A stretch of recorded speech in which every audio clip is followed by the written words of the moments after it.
Well, welcome back, and my name is Matt Ditzworth. Today is June 30th, 2016, and it's 6 p.m. I'm talking to Ray Rogers tonight. Ray is a U.S. Navy veteran and a speaker. He primarily speaks to veterans about transitioning and also about career growth. Ray covers topics such as networking, elevator speeches, applying leadership skills learned in the military, and he's also developed a training package that can be used by job fair candidates. Welcome to the show, Ray. How have you been, and what have you been doing today? Well, Matt, nice to be here. Thank you very much for having me. As always, busy studying the next thing. I actually I spent time with Toastmasters, and today was an installation of officers at one of the clubs in my area. It was fun. I took the next area director. That's the job is called area director, and that's what I've been doing for a year. And so I took the next one with me, and she actually did most of the work. So it was the perfect kind of transition. Good. Yeah. So that's one of the things. Transitioning military, we understand, is training your replacement, right? Training somebody who can take over so you can move on to the next thing in life, right? Absolutely. You can never be promoted unless you have somebody to follow in behind you. All right. At least that's the theory. Okay. Yeah, exactly. And if you don't mind, what Toastmasters club do you belong to? I belong to Scripps Teasers in Scripps Ranch, which is in San Diego, California. Okay.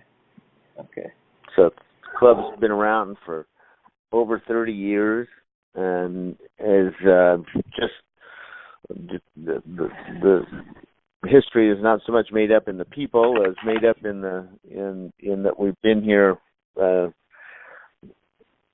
of have depth. It's good, back to good turnovers. Really good, yeah. Okay. You know what? I'll ask you a little bit more about the Toastmasters in a moment. But right now, I was just gonna see if you'd tell us a little bit more about your background and how you got into speaking as a medium to helping veterans. Well, it's both a long and complicated story and short and sweet. The long part is that I actually started in the 90s when I was on shore duty in the Navy. I was a trainer, a master training specialist, and I acquired a bachelor's degree in workforce education and training. When I got out of the Navy, I actually put that on hold because I became a software test engineer, and I did that primarily from networking, which is one of the reasons that I talk about it. Just recently, as I've been progressing with Toastmasters the last few years, I've started doing professional speaking series of speeches as Toastmaster training, and it got me really interested in where I was going.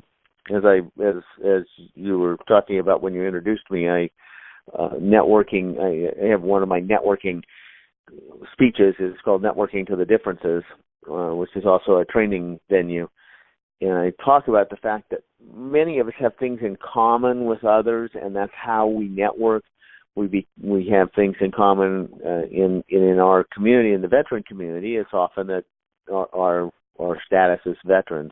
It's the fact that we've been of service to our country. So I tend to be able to connect with those people better, although that's not always the case. But my jobs as I moved along in my career in the defense industry since I got out of the Navy have almost always been brought to me by people I know. And they're people that I share some common bond with, yet we're different. The last was stumbling into somebody I met from Toastmasters. Really? That's pretty interesting. Yeah, a lot of run into people all the time, and they say it's a small world, and so no matter where I go, I find somebody that I've known somewhere else too. So, well, that's awesome. Yeah, thanks. So what about your skills? This is kind of, I know a little bit about Toastmasters too. I with Vapor Trails Toastmasters, and so I was wondering if you'd tell me a little bit about and the Toastmasters may be part of this question or part of the answer, but what have you done to improve your speaking skills? That's a good question. The Toastmasters is a large part of that, and that's primarily because it's one of the most integrated training experiences I've ever seen. Every part of Toastmasters is really focused on the people who are doing the first manual, Competent Communicator, and the first 10 speeches. Once you've done that, you're either kind of in or out. And and those speeches go from an icebreaker where you're just, the entire purpose is to stand in front of a group of people and introduce yourself, to the final speech, which is about twice as long and is an inspirational speech. And then there's a collection of manuals, 5 speech manuals, that cover almost every variation of speaking that you can imagine, from professional speeches, kind of a general professional speeches, to humorous speeches and technical speeches and speeches by management. And done many of those manuals as I went along, which each one of them was a piece in improving my speaking. The other things I've done is I participate in courses that require me to speak on a regular basis, technical courses, technical management courses, and things like the Dale Carnegie Human Behavior course, which requires you to do speeches almost every session. You do a speech. The last time I did it,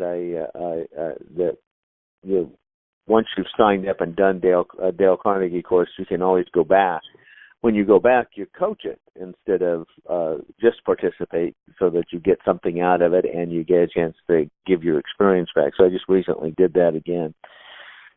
Anytime I can get in front of students and people is part of my improvement in my speaking ability. And I had actually hit a point when I got out of the Navy that I was really struggling with speeches. I had had a lot of negative input in the last year or two I was in the Navy, and I was struggling to stand in front of people and speak, and I had to do it for work and for other things. And Toastmasters got me past that, allowed me to redevelop the speaking skills that I had when I was younger, and start to hone them. I actually didn't finish my Toastmasters tour at that point. I didn't even finish the first manual that year. I got busy at work and took several years before I finally got back to Toastmasters. But since then, I've progressed along. I'm nearly complete with the training program the first time, having done about 50 speeches at Toastmasters and that many leadership projects, often which include speaking in addition to the actual leadership of it, a lot of impromptu speaking. It's been a fantastic growth process. And then just recently, I've joined a course called Paid to Speak, being with, again, as with other things, it was a networking opportunity. As leadership in Toastmasters, I happened to be talking to another leader in Toastmasters who was putting on this course and invited me to join the course. Like so many things, it's who you know, and it happened to be the exact right time. Yeah. So I'd say there's a long story to all these things. There's also the short version, which is it's always amazing what the universe lays in front of me to do next. And I can always tell when it's the right thing because it's very direct and very easy to find. I'm not stumbling around trying to elbow my way into a new thing. It's sort of handed to me. All I have to do is the work. Okay. Yeah, and actually, as you were talking, I was going to ask you that, is to say something like that. Is that natural, something I've been thinking about lately is kind of natural leadership or living life in that natural way instead of forcing everything. I know that people have forced their careers or forced things because they want to do it, and they do everything they can to make it happen, but it's really not what's in their cards or in their path, and it just doesn't work out, and they don't know how to get on that natural path, and so it's just one of those things. I was going to ask you if this seemed and you already answered the question, was did it seem like it was a natural path for you? And this so definitely did. What about the Dale Carnegie thing? Is that a club, or is that more of a self-paced? It's a commercial enterprise. Yeah, it's a commercial enterprise. Dale Carnegie, if you don't know who he is, was a writer and a trainer in the early part of the last century. He was teaching public speaking was what he was, the classes he was teaching, and he discovered during the course of teaching these classes that there was just a huge need for people to understand human behavior and understand how other people worked and how to work and play with others well. And as he discovered the need, he found that there wasn't any other material addressing that need. And over a period of many years, he kept putting together lectures and small courses and bigger courses and more writing, and eventually he had the material that became How to Win Friends and Influence People. So I find many people remember that title of that book. They don't know who Dale Carnegie is, but they know the title of that book. It's one of the pivotal writings of the last 100 years, I think, because it's such a focus on how to work and play well with others. That title says it all: How to Win Friends and Influence People. So he, as I said, he was a trainer, and his company that did the training still is in existence. It's called Dale Carnegie Institute, I think. And they have public courses, and they have courses at companies. My engineering company, Aerospace Engineering, Northrop Grumman, provides training and will pay for courses like that. And that course gets brought into the office, and we spend 8 weeks once a week for 8 weeks attending class for 4 or 5 hours a night, and paid for by the company. And there are a lot of others. Dale Carnegie puts on a lot of others, but as I said, it's a commercial organization, and they have really well done training enterprise. So I highly recommend it if you can find a way to take the class. It's really a great growth opportunity, and since I work with engineers a lot, it's really important for them to learn how to talk to other people. It's a struggle for engineers. Oh, sure. That's one of the key, to me, that's one of those key elements of life, I think, is that communication piece. Not only, with the networking, but being able to communicate your needs or your wants, as well as listening to the wants and needs of others, and being able to communicate that through any kind of means, and networking being, probably one of the most important things for veterans. Would you agree with that? Well, it's important for everybody, but it's a struggle in some respects for veterans, because when you join the military, the first thing you do is give up everything that you had before and how you approach your business, and your communication skills change. You learn to speak acronym-ese. We can once you've been and they're not fully interchangeable from service to service, but it's amazing how many are close enough that we can figure it out. But you can spew whole sentences, sometimes paragraphs, that would not make sense to a civilian, because it's all acronyms that are very specific. Some of them to the military, some of them to our specialty. Those are the kind of things that make it hard to network. And plus, we have a way of communicating with each other that's different from the way civilians communicate with each other, and part of that's just the structure of how we work when we're in the military. So when we're transitioning out, learning to communicate with civilians with younger civilians, and often they're going to be younger than the military people who are doing the transition, because after you've finished a few years in the service and a few years of college, you're now a few years older than your compatriots who are first starting out in the company. There's all kinds of interesting things when it comes to working with people transitioning, but learning to communicate, learning to translate all those acronyms and military job titles into something that makes sense to civilians, recruiters, managers, and the like. They all need to be translated before they can get it. And it's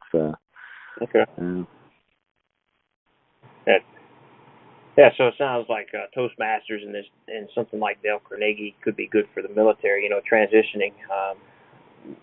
Also for people probably on active duty, it could help them. But for sure, transitioning military people can learn some of these skills through that. So I will. Sure, speaking skills are critical. Yes. Yeah.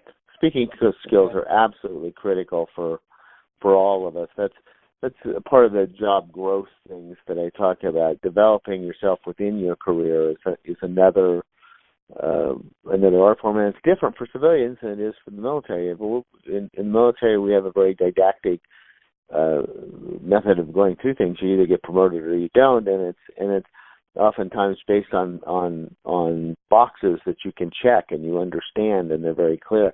It's a lot different for civilians. It's a lot more wishy-washy and less clear-cut. So learning how to progress in a career includes adding a lot of skills, and public speaking, and speaking and thinking on your feet, and doing impromptu speaking and things like that, which are skills you can learn in a course. But the nice thing about Toastmasters, and better than Dale Carnegie or better than a college class of public speaking, is that it has longer legs. You can spend more time working on it over a longer period of time. And all the experts always say the same thing: you can change any habit, you can build any skill, but it takes tens of thousands, depending on who you're talking to, which expert you're talking to. But the longer the range of the work that you do, the more consistent you are over a longer period of time, the more likely you are to be successful at adding a skill like public speaking or impromptu speaking and things like that. Okay. Yeah, and I heard of a book called, I think it was called Learn Anything in 20 Hours, but it was in that book he said basically you can learn anything you want to learn in 20 hours or less, but you're not going to be an expert at it. To become an expert or considered a master, you have to study for 10,000 hours, or study and practice for 10,000 hours. Yeah. So, that's an interesting concept. Yeah. And it does. It takes time to spread out over time also. Okay, so that's great information on helping people, get those skills. So I appreciate that. And I've gone to a new question here, and so I was wondering about any favorite stories that you like from your life or someone else's life that you maybe heard, or a book or something, some stories that you read or read or have lived yourself that enhanced your speaking or used to enhance your speaking to veterans, if any come to mind. Yes, actually, it's part of my network discussion when I talk about networking to the differences. As I was beginning my career in aerospace, I was also in a Boy Scout leader. When my son, a few years before, my son had decided to join Boy Scouts, and it was something different for me. I didn't last very long in Boy Scouts myself when I was a young one, but my son wanted to go in Boy Scouts. Maybe it was the uniforms. Daddy wore a uniform, so maybe he wanted to. But in any case, he did. And when I took him to join, they asked me if I wanted to be a leader, and I said, well, I can't really. I'm in the Navy. I'm going to be overseas. I've got deployments coming up. Probably just wouldn't be a good choice. And they said, okay, that's fine. And they don't keep your children proud if you can't be a leader. And somebody else said he wanted to be a leader. and he had. I used to say it lasted 6 weeks. My wife said it was more like 2 weeks, and he quit. He couldn't make it anymore, and his son dropped out not long afterwards. He may have moved. I don't know. He was also in the military. And since I was his assistant, I became the leader. And oh wow! So 10 years later, I was still a scout leader.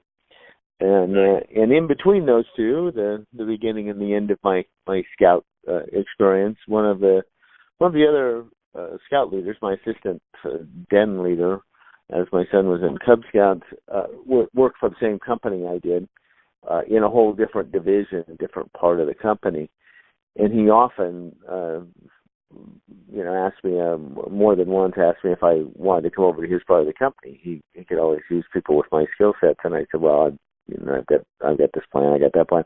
We were talking about forcing things earlier, and I was always trying to push my way into a management job or something else, or another career entirely. And I had all kinds of things I wanted to try and do. Well, as time goes on, I got to my time, and one of the things you'll find with veterans is that we tend to have about a 3-year shelf life, and we start looking for something else because it's time to rotate.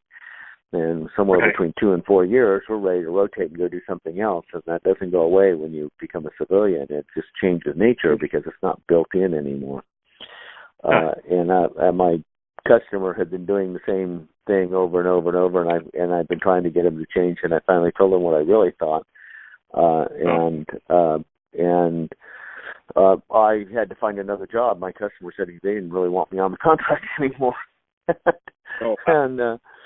And my boss, who was one of my heroes in life, gave me plenty of time to find another job and was helping me in doing all the things you need to do. But I called up my assistant scoutmaster and said, Joe, I need a job. And he said, I need a tester. And I said, hire me. And he said, okay. Now, there was more to it than that, in that I also had to talk to HR and the recruiters and those kind of folks, and had to do real interviews with somebody else to check the box. But I got a really nice pay raise, too, when I made that transition. And the key part of that is that it was networking that wasn't aimed at my professional plans. It was networking that happened because I was part of an enterprise for a long period of time, and I was a leader in that enterprise. I wasn't just showing up and dropping my son off at the door and driving away, and having once every year spending a weekend camping with the things. I was with these other adults who were also leaders once a week, sometimes twice a week, and we went camping together, and we spent lots of time. We knew each other. There was depth to this. We were very different. He's a software manager. We happen to work for the same company, so we had similarities. But he's a software manager. He's a manager. We're not the same. We were different. But those differences allowed me, when it came time, to go help him and him to help me. And it was the differences that were the key to this. Okay, very good. Well, that's awesome. That's one of those things too, is trying to help people, looking for their weaknesses and putting your strengths to fit that. Exactly. Very cool. Exactly. Yeah, very good. So that I was going to ask you who has influenced you and why or how, and I was just wondering, since you said you talked about your boss, being your hero in that story, is that somebody who? Yeah, absolutely. Like you, that's good observation. Yes, Bob Miller was his name. I've had a lot of good bosses. I've had some ones right out of Office Space. Also, we all do. You survive those, but I had some just winning bosses, and they all. I have to say, one of the things they almost all had in common is they had been enlisted people in the service and became officers, and even after that, they still remained that kind of person. They were strivers with but natural, not artificial. They weren't pushed that way. In Bob's case, Bob had been in the Navy for 25 years before he became an engineer, and had been a young enlisted guy, and been in Vietnam and done all the things that our generation before us did, before me did, and tough times, and continued a career in the service and became a warrant officer and became a LDO, a limited duty officer, and then retired from the service and went into aerospace. And when I worked for him, he was the guy that he was the gentlest soul in the world. And from the time I knew him, we talked a lot. I knew that was not always the case with him. He had not been that way when he was a young man, but he was the gentlest soul. He looked out for us. I think one of the times I did something at a meeting with the other company that we work with, I said and did something. I was pissed off and said what I really thought. Hey, you see a theme here? And it was obvious it was the wrong direction, and he cut off everything and he said, "Okay, let's go." And we walked out. And by the time we walked down the hallway, I had time to think about my behavior, and I thought, "Oh, that was bad." And I walked in the office and I said, "That was bad, wasn't it?" And he said, "Yeah." And I said, "Well, what are we going to do?" He said, "Oh, it'll work out." He didn't chew me out. Simple advice. Yeah, he didn't hold a resentment. He just told me we'll work it out. And yes, it was bad behavior. He didn't let me off the hook with, forgiving the behavior. The behavior was bad. I needed to change the way I was dealing with those people. And but he didn't get angry or anything else. He was very gentle. I think he was a little frustrated with me, but he was very gentle. And I have thought about this and I act on it. I try to remember to kind of treat people the way Bob treated me, with respect and support and gentleness. All right. Yeah, it definitely sounds like he did have that influence on you, impacting influence that's going to benefit other people as well. So, thank you. Now, what books have you gifted the most, given to other people, or that you've read that influenced your life, even if it's just one or two? One or two. Oh boy, such limits. There are so many really good books for that I've read. I'm a reader in the first place, and I'm fond of reading things where people are trying to show me how to do stuff, whether it's improving myself in sales, which is we're all salesmen, is what I always say.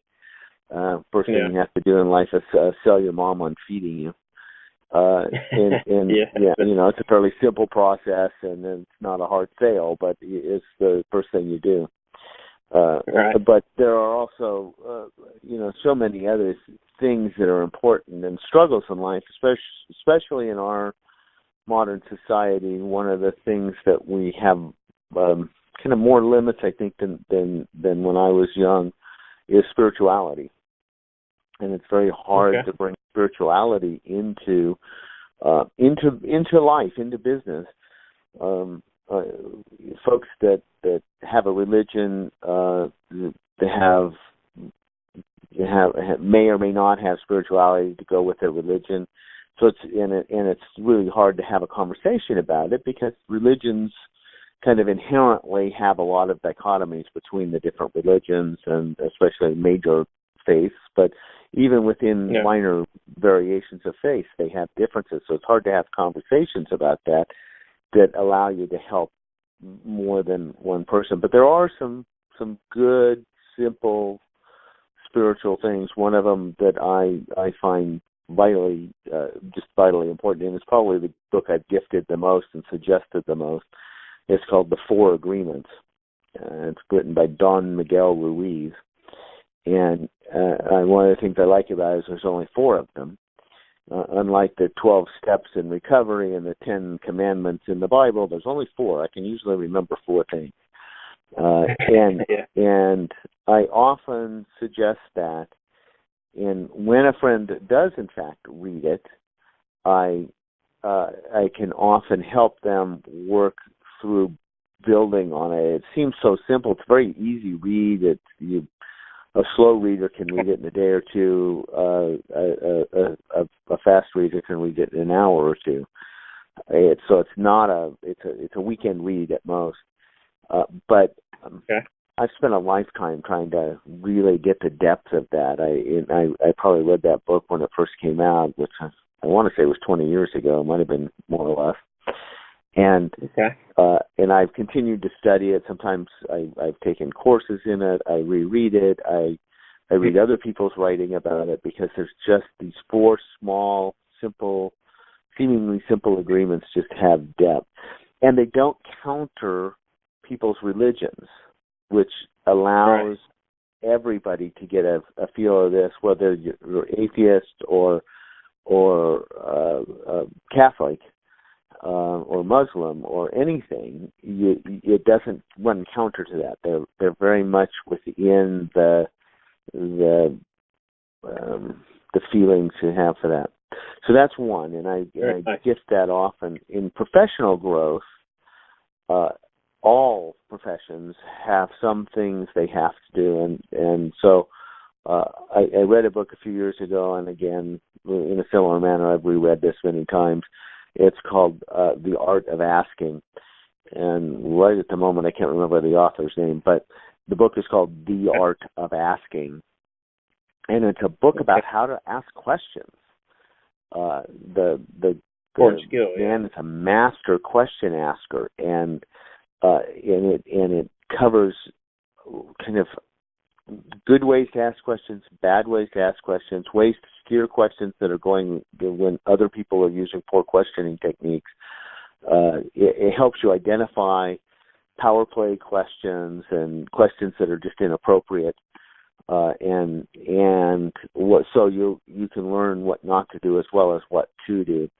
The last time I was preparing for a job, sort of a job interview. It wasn't exactly that. I had been offered the job essentially already within the company, and I really didn't exactly want it, but I wasn't going to say no. I'm senior, and I don't feel like I needed to, or like I should say no. But I definitely wanted to not kind of get in a spot I'd been for with similar jobs. So I was getting ready to go on vacation, and when I came back from vacation, I was actually going to take the job.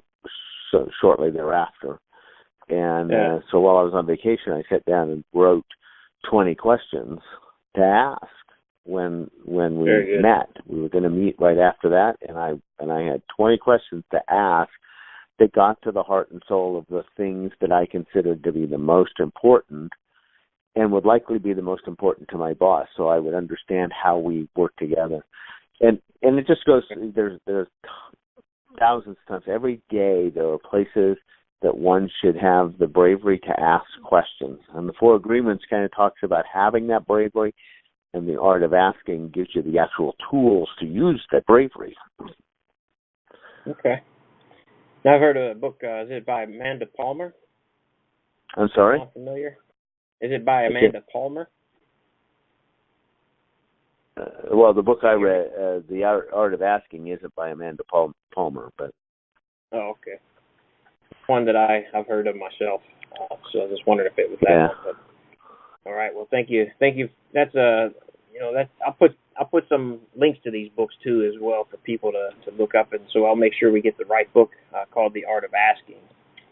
Okay. Any others? You said you had a lot. I don't know if you want to list any others or. There's so many other books. Dale Carnegie's book, How to Win Friends and Influence People, it has been critical to my life. I first read it when I was a teenager. My aunt pulled it off of her shelf and handed it to me when I was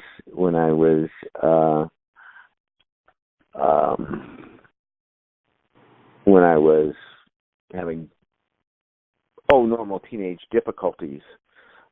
Yeah. And it's a good time for it. Yes, and yeah, I'll have to find the complete title for The Art of Asking. I can see where that's coming. I actually have it in my e-reader. I'll dig it up and get the name to you. Okay. Get the author's name. I'm sitting here looking at this, and yes, all of it comes to the Amanda Palmer's book, but that's a whole different. Book. Haven't read it. Might be a wonderful book, but I haven't read it.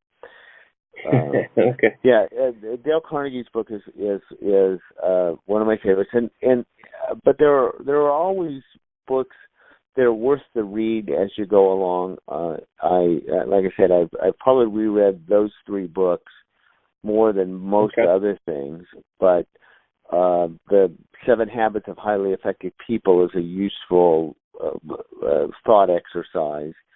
As I said, there are dozens of other books like that that just give you depth in developing the leader that you want to become. And a lot of these help for transitioning military because they look at interpersonal relationships in a different manner than we are taught in the service. Now, for a lot of people, going back to how they did things before they were in the service seems to be easier. The longer you're in the service, obviously, the harder it is. But I watch my young veterans that I work with, and they sometimes struggle with having conversations because they've got this whole military clipped, get to the point and get done and go on. And then, so they're engineers who were in the military. This is a toxic combination in some respects. Oh yeah. Nothing that can't be worked with. I mean, they're good people, so it's a matter of just kind of a bit of education and a willingness to learn. Okay, that's very great. That's books. Lots of great books out there, I know, and that's why I love to ask people what has influenced their life or, what is given. So, yeah, I appreciate your time on that one. So 4 well thought out books there. So, sure listeners will be able to glean a lot of information out of there if they take some time, or maybe they have taken some time to read some of those. So I have one more question if you have time. And it's just kind of off the wall question, but just gives me a little bit of interesting information. And if you could have a billboard, one of those big billboards by the side of the road, where would you put it and why? And, where, meaning, kind of in the world or in the country or in the city you live in or anything like that. Where would you put it and what would it say?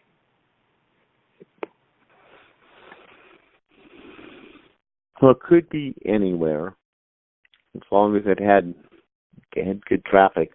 Might be a nice one for out on the open road someplace where you have time to think after you read it. Okay. In the city we're so busy, and the next piece of information is jumping out at you. But sometimes you're out on the open highway between here and Las Vegas, and one of those stretches that doesn't really have anything, and there's one billboard, and that billboard should say, "You are loved." You are loved. Okay. It's the thing I found that people forget the most, and sometimes maybe never really knew it, never have known it, and haven't found the way to who it is that does love them. But by and large, we have people who loved us or love us now, and it's sometimes hard to remember that. Okay. I've come that that's the thing that I most often say to people when they're having difficulty, or even when they're not, I'll give them a hug, and hold them for a moment. I'm a world-class hugger. Not that everybody likes that, so I'm really good at identifying people who don't want to be hugged. I'm not out to hug people who don't want to be hugged, but if they want to hug, get a hug from me until they're done. And people tell you when they're done. They do something, and you go, oh, they're done. And it's rare that somebody can hug me longer than I can hug them. Interesting. and when people are having difficulties, and that's men and women, by the way, and it's just what it is. Men tend to only hug for a moment. My children are over that. They've gotten so they're men now, but they've gotten used to it. But when people are having difficulties, while I hug them, or just before I finish hugging them, I whisper that in their ear. You are loved. Okay. It's not I love you. It's not your mom loves you. It's you are loved.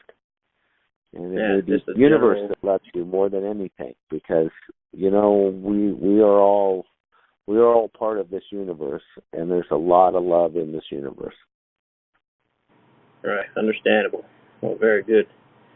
Well, that's great. I appreciate that. And that's the last question I have. How could my listeners get in touch with you if they were interested in maybe working with you if they're transitioning military, or you're somebody that's maybe in the military that's looking to become a speaker or something like that? How would they get in touch with you? What's the preferred way for you? LinkedIn is fantastic. My LinkedIn handle is Ray Rogers 10. You can, and if you just do a search for Ray Rogers, and San Diego would help you, but Ray Rogers 10 should find me on LinkedIn. I'm in the middle of transitioning my website. My current website is rayrogers10.com, but I'm transitioning that to rayrogers.us. But rayrogers.us isn't up today. But when your listeners listen to it, it may be. And once the transition is done, rayrogers10.com will forward to rayrogers.us, so don't worry about it. Rayrogers.us is where we're going to be. Okay. And it'll have further contact information, as well as ongoing blog articles about the kind of things we're talking about today, and video pieces, as well as contact information. Okay, awesome. All right. What about Twitter and other social networks like that? I'm on Twitter. It's also Ray Rogers 10. Facebook, Ray Rogers 10. The only thing that's not Ray Rogers 10 besides my website right now is YouTube, and I think that's one of those trying to deal with the universe. It's 10 Ray Rogers, and there are some videos on there. They tend to be short, so as not to drag people into long pieces. So my website's probably the best place to get a hold of me. Website and LinkedIn. I'm very active on LinkedIn, and I try to answer messages right away. So you can message me there, and there's a pretty good chance I'll get back to you within a day or two. Obviously, there's some limits on the universe. Okay. And then last thing is any last things, any parting words for the listeners there that.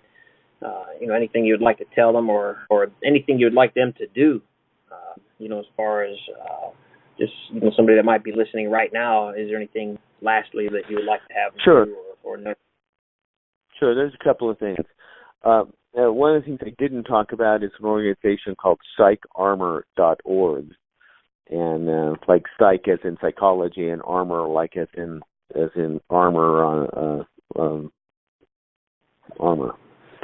And they have a training piece. They're a little awkward. The website's a little awkward. You have to sign in. You have to get an account. But it's they have a lot of training for professionals. But they have a short piece called 1551 or 5151, and you'll recognize it by those three numbers in the title. And if you have veterans, active duty military, people who have deployed, people who have not deployed, you have military people prior military or current military in your life, go there, spend the hour on 515.1, and it will enhance your ability to communicate not only with your own veterans, but with military parts to your family and friends, but with people you meet in the future. It'll give you the questions that you really should ask and the questions you shouldn't ask and the things that we as veterans want you to know. Okay. That sounds like a very good resource, very helpful for a lot of people. Yes. So, all right. I'll make sure that's also in the show notes so people can link to, or, click right on and go right to it. And that's it. Ray, I appreciate your time. Thank you very much. I know that this has been special for me to be able to ask you these questions and provide hopefully something of value to other people. And I hope that that your time is valuable, and I know that. And I hope that this was worth your time here, as I know it probably was. And I appreciate your time because I know you're busy, and time is one of those resources that we cannot get back, and everybody, I hope, will use that. My son actually is in Australia, and he called me, he texted me the other day and asked me if I knew what 1440, what was the importance of that.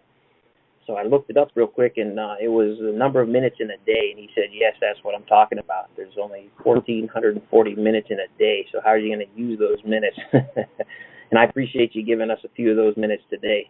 So, and I don't feel like I gave them up. This is valuable.